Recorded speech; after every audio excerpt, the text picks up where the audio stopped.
तमाम किस्म की हम्दो सना, किब्रियाई और बड़ाई उस खालिके कायनात मालिक अर्ज़ो समा के लिए जिसने हमें और आपको पैदा फरमाया, और दुरूद व सलाम हो उस ज़ाते मुबारका मुक़द्दसा पर जो सारे जहां के लिए हिदायत बनाकर भेजे गए, जिनका नाम इस्म गिरामी जनाब मोहम्मद अरबी सल्लल्लाहु अलैहि वसल्लम है। मुअज़्ज़ज़ सामईन किराम, इंसान दुनिया के अंदर इसलिए नहीं आया कि वो खाए पिए नशो नुमा पाए, जवान हो बूढ़ा हो और मर जाए, बल्कि इंसान दुनिया के अंदर इसलिए आया है कि वो इस दुनिया की चंद रोज़ा ज़िंदगी में रहकर एक ऐसी ज़िंदगी के लिए सामान मुहैया करे जो ज़िंदगी कभी ख़त्म होने वाली नहीं। इस दुनिया की चंद रोज़ा ज़िंदगी में रहकर एक ऐसी ज़िंदगी की तैयारी करे जो ज़िंदगी हमेशा हमेशा कायम रहने वाली है। वो ज़िंदगी या तो इंतहाई ऐशो इशरत यानी जन्नत की ज़िंदगी होगी, वो ज़िंदगी या तो इंतहाई रंजो अलम और परेशानी यानी जहन्नम की ज़िंदगी होगी। अल्लाह के नबी जनाब मोहम्मद अरबी सल्लल्लाहु अलैहि वसल्लम ने इरशाद फरमाया कि जब उस ज़िंदगी का आगाज़ होगा तो अल्लाह रब्बुल आलमीन एक ऐसे शख्स को लाएगा जिसने दुनिया में कभी दुख देखा ही नहीं होगा। अल्लाह रब्बुल आलमीन एक लम्हा के लिए ऐसे इंसान को जहन्नम में डालेगा और फिर उससे पूछेगा, ए बंदे बता, क्या तुझे दुनिया का कोई सुख भी याद है? वो बंदा कहेगा कि अल्लाह मुझे दुनिया का कोई सुख भी याद नहीं रहा। फिर अल्लाह के नबी जनाब मोहम्मद अरबी सल्लल्लाहु अलैहि वसल्लम ने इरशाद फरमाया कि एक ऐसे शख्स को लाया जाएगा जिसने दुनिया में कभी सुख देखा ही नहीं होगा। अल्लाह रब्बुल आलमीन एक लम्हा के लिए ऐसे इंसान को जन्नत की सैर कराएगा और फिर उससे पूछेगा, ए बंदे बता, क्या तुझे दुनिया का कोई दुख भी याद है? वो बंदा कहेगा कि अल्लाह मुझे दुनिया का कोई दुख याद नहीं रहा। मुअज़्ज़ज़ सामईन इकराम, इस मुख्तसर सी तमहीद से मेरे कहने का मतलब ये है कि हमारे और आपके सामने जो ज़िंदगी आने वाली है वो ज़िंदगी दो हाल से खाली नहीं। वो ज़िंदगी या तो इंतहाई ऐशो इशरत और आराम यानी जन्नत की ज़िंदगी होगी, या फिर वो ज़िंदगी इंतहाई रंजो अलम और परेशानी यानी जहन्नम की ज़िंदगी होगी। लेकिन उस ज़िंदगी में दाखिल होने से पहले हमें बहुत सारे मराहिल से गुज़रना पड़ता है। मिसाल के तौर पर मौत का मरहला, कब्र का मरहला, मैदान महशर का मरहला, सवाल जवाब का मरहला, पुल सिरात का मरहला वगैरह वगैरह। लेकिन आज मैं आप हजरात के सामने जिस मौजू की वजाहत करना चाहता हूँ उसका ताल्लुक़ मैदान महशर से है। लिहाजा आज मेरे खुतबे जुमा का मौजू है ज़िल्ले अर्शे इलाही का मुस्तहिक़ कौन। मुअज़्ज़ज़ सामईन इकराम, अल्लाह के नबी जनाब मोहम्मद अरबी सल्लल्लाहु अलैहि वसल्लम ने इरशाद फरमाया, बुखारी की हदीस है, आप सल्लल्लाहु अलैहि वसल्लम ने बयान फरमाया, सबअतुन युज़िल्लुहुमुल्लाहु फ़ी ज़िल्लिही यौम ला ज़िल्ला इल्ला ज़िल्लुहु, अल इमामुल आदिल व शाबुन नशअ फ़ी इबादत रब्बी व रजुलुन क़ल्बुहु मुअल्लक़ुन फ़िल मसाजिद व रजुलान तहाब्बा फ़िल्लाह इज्तमा अलैहि व तफ़र्रक़ा अलैहि व रजुलुन तलबतहु इमराअतुन ज़ातु मनसबिन व जमाल फ़क़ाल इन्नी अख़ाफ़ुल्लाह व रजुलुन तसद्दक़ अख़फ़ा हत्ता ला तअलम शिमालुहु मा तुनफ़िक़ु यमीनुहु व रजुलुन ज़करल्लाह ख़ालियन फ़फ़ाज़त ऐनाहु। हदीस की मुख्तलिफ़ किताबों में अल्फाज के तग़य्युर के साथ यह बात साबित है। आप सल्लल्लाहु अलैहि वसल्लम ने इरशाद फरमाया, सबअतुन युज़िल्लुहुमुल्लाहु फ़ी ज़िल्ली यौम ला ज़िल्ला इल्ला ज़िल्लुहु, कि कल क़यामत के दिन अल्लाह रब्बुल आलमीन जिन 7 किस्म के लोगों को अपने अर्श के साए में जगह देगा और उस दिन अल्लाह के अर्श के अलावा कोई साया भी नहीं होगा। अल्लाह के नबी जनाब मोहम्मद अरबी सल्लल्लाहु अलैहि वसल्लम ने सबसे पहले बयान फरमाया, अल इमामुल आदिल, अदल करने वाला इमाम, इंसाफ के साथ फैसला करने वाला हाकिम, यानी जो शख्स जिंदगी के हर मरहले में नबी करीम सल्लल्लाहु अलैहि वसल्लम के कायम करदा मीज़ान के मुताबिक फैसला करेगा, जो शख्स जिंदगी के हर शोबे में नबी करीम सल्लल्लाहु अलैहि वसल्लम के कायम करदा पैमाने के मुताबिक फैसला करेगा, चाहे वो फैसला उसके ही खिलाफ क्यों ना हो, चाहे वो फैसला उसके घर वालों के खिलाफ क्यों ना हो, चाहे वो फैसला उसके रिश्तेदारों के खिलाफ क्यों ना हो, चाहे वो फैसला उसके दोस्तों अहबाब के खिलाफ क्यों ना हो, अगर इंसान जिंदगी के हर मरहले में नबी करीम सल्लल्लाहु अलैहि वसल्लम के कायम करदा मीज़ान के मुताबिक फैसला करेगा तो ऐसे शख्स को अल्लाह रब्बुल आलमीन कल क़यामत के दिन अपने अर्श का साया नसीब करेगा। लोगों, अदालत उमर की मिसाल दी जाती है कि हज़रत उमर रज़ी अल्लाह ताला अन्हु बहुत बड़े आदिल थे, बहुत बड़े हाकिम थे, और बेशक इसमें कोई शक नहीं कि हज़रत उमर रज़ी अल्लाह ताला अन्हु बहुत बड़े आदिल थे और बहुत बड़े हाकिम थे। लेकिन उनसे भी बड़ा आदिल, उनसे भी बड़ा हाकिम और उनसे भी बेहतरीन फैसला करने वाली एक शख्सियत गुजरी है जिसे हम और आप मुहम्मदुर रसूलुल्लाह सल्लल्लाहु अलैहि वसल्लम के नाम से जानते हैं। बुखारी की हदीस है, अम्मा आयशा सिद्दीक़ा रज़ी अल्लाह ताला अन्हा बयान फरमाती है कि एक मखजूमी औरत ने चोरी कर ली, एक मखजूमी औरत ने चोरी कर ली और उसके चोरी करने ने मुआशरे को, कुरैश के लोगों को फिक्र में डाल दिया, क्योंकि कुरैश ये चाहते थे कि किसी तरह इस औरत पर हद नाफिज होने से बच जाए। चुनांचे उन लोगों ने मशवरा किया कि इस सिलसिले में आप सल्लल्लाहु अलैहि वसल्लम से कौन बात करेगा। लोगों ने कहा कि उसामा बिन ज़ैद रज़ी अल्लाह ताला अन्हु से कहो कि वो रसूलुल्लाह सल्लल्लाहु अलैहि वसल्लम से इस बारे में बात करें, क्योंकि उसामा बिन ज़ैद रज़ी अल्लाह ताला अन्हु नबी करीम सल्लल्लाहु अलैहि वसल्लम को बहुत ज़्यादा महबूब थे, आप सल्लल्लाहु अलैहि वसल्लम को बहुत ज़्यादा पसंद थे। चुनांचे लोगों ने हज़रत उसामा बिन ज़ैद रज़ी अल्लाह ताला अन्हु से कहा और उसामा बिन ज़ैद रज़ी अल्लाह ताला अन्हु नबी करीम सल्लल्लाहु अलैहि वसल्लम की खिदमत में हाजिर हुए और आप सल्लल्लाहु अलैहि वसल्लम के सामने सारा वाक़या कह दिया। जब अल्लाह के नबी जनाब मोहम्मद अरबी सल्लल्लाहु अलैहि वसल्लम ने हज़रत उसामा बिन ज़ैद रज़ी अल्लाह ताला अन्हु की ज़बान से ये बात सुनी तो अल्लाह के नबी सल्लल्लाहु अलैहि वसल्लम ने हज़रत उसामा बिन ज़ैद रज़ी अल्लाह ताला अन्हु से कहा कि उसामा, क्या तू अल्लाह के हुदूद में से एक हद की सिफारिश कर रहा है।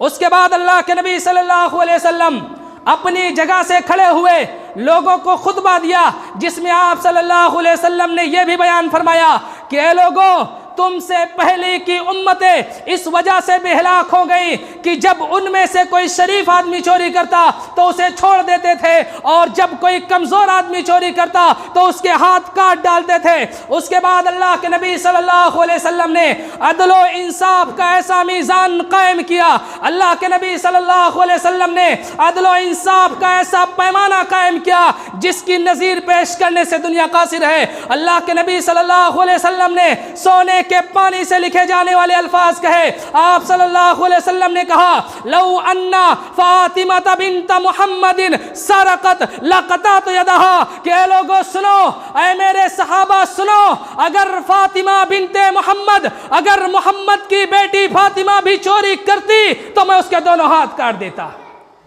यह नबी करीम सल्लल्लाहु अलैहि वसल्लम के इंसाफ करने का तरीका था। शायर कहता है कि फातिमा बिनते मोहम्मद भी अगर चोरी करे, फातिमा बिनते मोहम्मद भी अगर चोरी करे, अदल का दस्तूर है कि हाथ काटा जाएगा। मुअज़्ज़ज़ सामीन इकराम, कहने का मतलब यह है कि जो शख्स जिंदगी के हर मरहले में नबी करीम सल्लल्लाहु अलैहि वसल्लम के कायम करदा हुदूद के मुताबिक फैसला करेगा तो ऐसे शख्स को अल्लाह रब्बुल आलमीन कल क़यामत के दिन अपने अर्श का साया नसीब करेगा। दूसरी चीज़, अल्लाह के नबी जनाब मोहम्मद अरबी सल्लल्लाहु अलैहि वसल्लम ने बयान फरमाया, वशाबुन नशअ फी इबादत रब्बी, दूसरा वो नौजवान जो अपनी जवानी अल्लाह रब्बुल आलमीन की इबादत में गुजारता है। लोगों, जवानी की इबादत अल्लाह रब्बुल आलमीन को बहुत ज़्यादा पसंद है। जवानी की इबादत अल्लाह रब्बुल आलमीन को बहुत ज़्यादा महबूब है, क्योंकि जवानी ये ज़िंदगी का वो मरहला है जिसमें या तो इंसान बन जाता है या फिर इंसान बिगड़ जाता है। और जवानी ही में अल्लाह रब्बुल आलमीन इंसानों को आजमाता है कि वो अपनी जवानी अल्लाह के लिए गुजारता है या फिर अपनी जवानी दुनिया के लिए गुजारता है। अगर नौजवान अपनी जवानी दुनिया के लिए गुजारता है तो ऐसा नौजवान कल क़यामत के दिन ज़िल्ले अर्श इलाही से महरूम हो जाएगा। लेकिन अगर इंसान जवानी के आलम में नौजवान जवानी अल्लाह रब्बुल आलमीन की इबादत में गुजारता है, अल्लाह की तौहीद को जानते हुए उसके सामने सर झुकाता है, अल्लाह रब्बुल आलमीन के लिए नमाज पढ़ता है, अल्लाह रब्बुल आलमीन के लिए कुरान करीम की तिलावत करता है, अल्लाह ने जिन कामों के करने का हुक्म दिया नौजवान उन कामों को अंजाम देता है, और अल्लाह रब्बुल आलमीन ने जिन कामों के करने से मना किया नौजवान उन कामों से रुक जाता है। नौजवान जवानी के आलम में, जवानी की हालत में अल्लाह रब्बुल आलमीन के सामने हाथ फैलाता है, तो कल क़यामत के दिन ऐसे नौजवान को अल्लाह रब्बुल आलमीन अपने अर्श का साया नसीब करेगा। कहने का मतलब यह है कि जो नौजवान अपनी जवानी अल्लाह रब्बुल आलमीन की इबादत में गुजारता है, जो नौजवान अपनी जवानी अल्लाह रब्बुल आलमीन की इताअत में गुजारता है, जो नौजवान अपनी जवानी अल्लाह रब्बुल आलमीन की इजाबत में गुजारता है, तो ऐसे नौजवान को अल्लाह रब्बुल आलमीन कल क़यामत के दिन अपने अर्श का साया नसीब करेगा। तीसरी चीज़ अल्लाह के नबी जनाब मोहम्मद अरबी सल्लल्लाहु अलैहि वसल्लम ने बयान फरमाया, वरजुलुन क़ल्बुहु मुअल्लकुन फिल मसाजिद।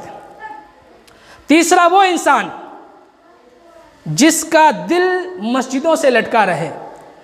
यानी जो शख्स नमाज का इंतज़ार करता रहे, फज्र पढ़ ली ज़ोहर का इंतज़ार, ज़ोहर पढ़ ली असर का इंतज़ार,